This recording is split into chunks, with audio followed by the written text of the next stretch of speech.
Everybody, Black Ninja 797 here, and welcome back to another video, guys. In today's video, we're going to be breaking down the Back 4 Blood card system. Now, this is going to be very beneficial to anybody that is a new player to the game, because right now, Back 4 Blood is in second weekend right now, and it's completely free to join. So if you guys want to end up playing the Back 4 Blood beta, I highly recommend that you check out this video, so that way you end up having a custom deck that best fits your playstyle, and that way you can end up kicking butt in whatever game mode you so wish to choose. So we're going to be starting off by going into this exact area right here in Fort Hope, and we're going to be talking to your boy Garner. If you click on him and you end up pulling this up, you will see that you have access to the decks now. The decks are classified via two categories now. They actually split them up. You have the campaign decks, and then you end up having the versus decks. This is currently the way it is set up right now. As more game modes release, they may end up having other decks. But for right now, it is just campaign and just versus. So we're going to be talking about this all in depth and basically saying what is the way that you would end up probably trying to play your cards properly, so that way you can end up getting your best possible games. So let's start off with the campaign deck, because that's probably primarily what you guys are going to be using because of the fact that this is probably going to be the most popular game mode, story mode. So the cards basically got an overhaul. For those of you guys that don't remember the cards back in the alpha, they were just all clumped together, and there was only a certain amount of types of cards. You can only run a certain types of amounts of cards in general, and now we've got a whole bunch of different playing cards. We have got still the normal traditional layout of them, where we have, certain types of cards, and you can then combine them, etc., etc. But really, they work differently, because if you really think about it, nothing is just given to you for free. In fact, one of the things that you can do is that if you go all the way over here to the supply lines, which is going to end up being over here, the supply lines actually have it where you can give you cards this way.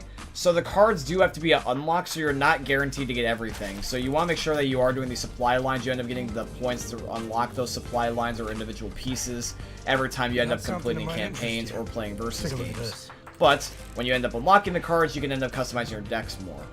This is actually going to be the starting one that you would normally get. It's just these cards. You end up getting Second Chance, Wounded Animal, Reload Drills, Antibiotic Ointment, and the Combat Knife. This is the default campaign pack that you will end up getting. But however, though, I have my own personal deck. I actually have the beta one, which I labeled here. And this has all of my cards, and personally my favorite cards. I have all of these that are currently available right now. You can take a look to see what are some of the cards that I do indeed have. If you want, at any point, you can indeed pause the video and make the deck your own. But this is my cards at the given moment in time, so therefore it may be different for you. Now, the idea is that if you want to be able to end up having a deck, you need to go over to create a deck, and then what you're going to do is that you are going to want to pick your first card very wisely, because whatever cards you pick first is going to be your default first card in every campaign you play. So what happens is that when you load up into a game, your first card that you apply into the deck will auto-activate and be with you every single round. Then what happens is that onward, you can end up adding in one additional card per chapter, and that's just for you, the player. Of course, you and your teams can both do this, so you'll have 4 each round. But yours is going to be mattering a lot more than theirs, because it may impact your character differently depending on what type of character you pick, because there is a kind of a meta now. So, you want to pick your first card wisely, and you also want to end up picking your cards just in general wisely. You can have up to 15, so you get quite a lot of variety. You end up having the blue cards, the red cards, the green cards, and then the yellow cards. Now, technically, they don't exactly have a category, really. They do have it down here, though, if you want to take a look.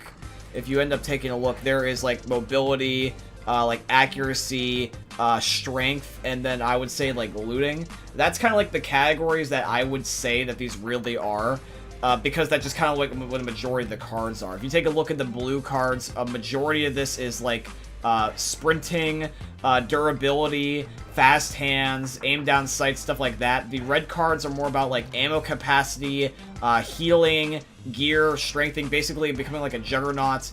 The green cards are more about your gun performance, or your melee performance, where you can do certain damage with melee weapons, grenades. You get better trauma resistance. You're more tankier. You get the ability to be able to send stuff nearby. And then there's going to be the looting cards, or in the case the yellow cards, where you get extra inventory spots. You can shoot while sprinting. You see copper nearby. These ones, the yellow ones, are kind of more sporadic. They're not really classified the same, I feel like the other ones are mostly, though. But every single type of card has a very big play. In fact, if you take a look at my beta cards, I have a fair mixture of all of them. I actually have some of every single category, so they are all of use to you. But the one thing that you must keep in mind with these cards is that as the list goes down the line, the cards that you put at the front of your category is going to be the cards that you get first. So I get Antibiotic Ointment first. That's my first card that I always get. And I can end up getting any of these cards, really. I mean, there's no guarantee that I am going to be stuck with just the beginning ones, but they spawn in more. Without being directly told, from my humble experience, after the first card, even though you can apply one card at a time each round, you can get whatever one of these just randomly by chance. But the lower cards, more closer to the beginning, spawn in more frequently. Because I have gotten all the way up to the 11th card in the beginning of the game, which is pretty interesting. So, what you basically need to know so far, in case you guys may be a little bit confused, that thus far, so this is what we got. You end up creating a deck. You can have up to 15 slots. The cards you put at the beginning of your deck end up showing up first. You get your default card or your first card, which will always spawn with you, always, always, always. Then you end up having all your other cards, and even though you can get any of these other cards onward at any point, the lower tiered ones or more closer to your deck at the lower numbers, they spawn more frequently. So you want to pick your better cards and put them there, because it's not like you have to have a certain requirement to get them. It's not like you have to have a certain amount of loot, copper, health, or anything. They'll just be given to you. So if you want an OP card right off the bat, you can, but you want to make sure you organize it properly. Like, for example, I have my knife card as one of my first cards because in the first chapter or two, a knife is very beneficial. It always is beneficial, but I don't really need to worry about having, like, a second life till about, like, halfway through, or I really don't need to worry about, like, having evasion cards until the end, because, you know, the end is usually when you're doing the most sprinting and trying to escape, like, either getting off the yacht or trying to run around and plant the giant gun on Blue Dog. So, there's a lot of different strategies you can go about this, but this is personally mine. In fact, you can even copy my deck on here if you want.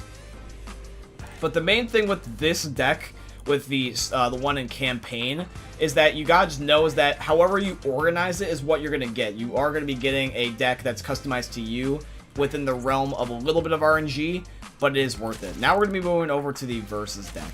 The Versus deck is a little bit different. There's a lot more to kind of like speak about here. There's more meat and potatoes here.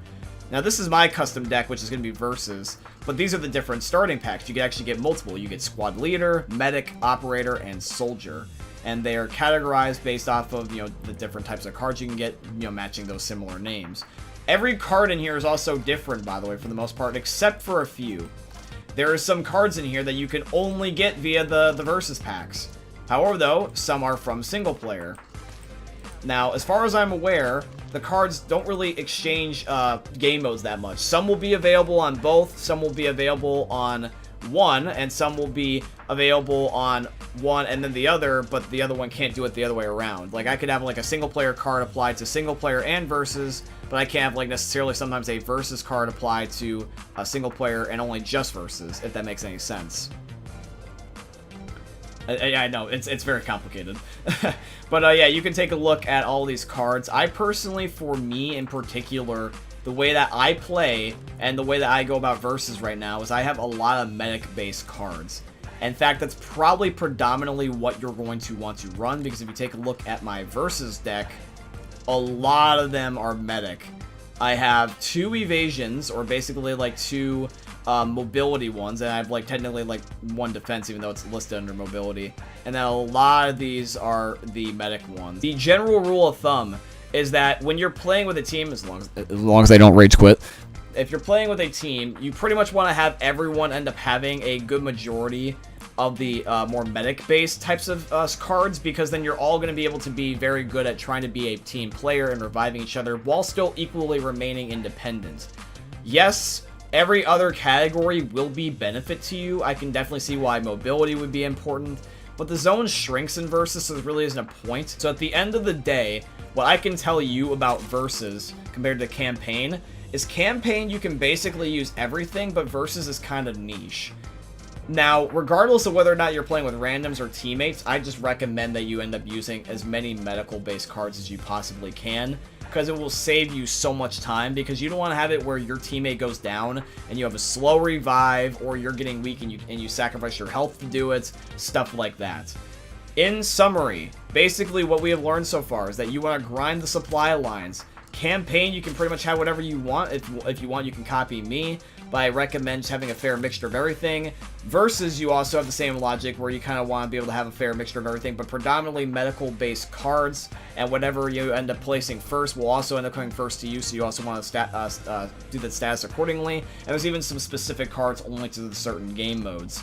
So, that's pretty much basically how the decks work in Back 4 Blood.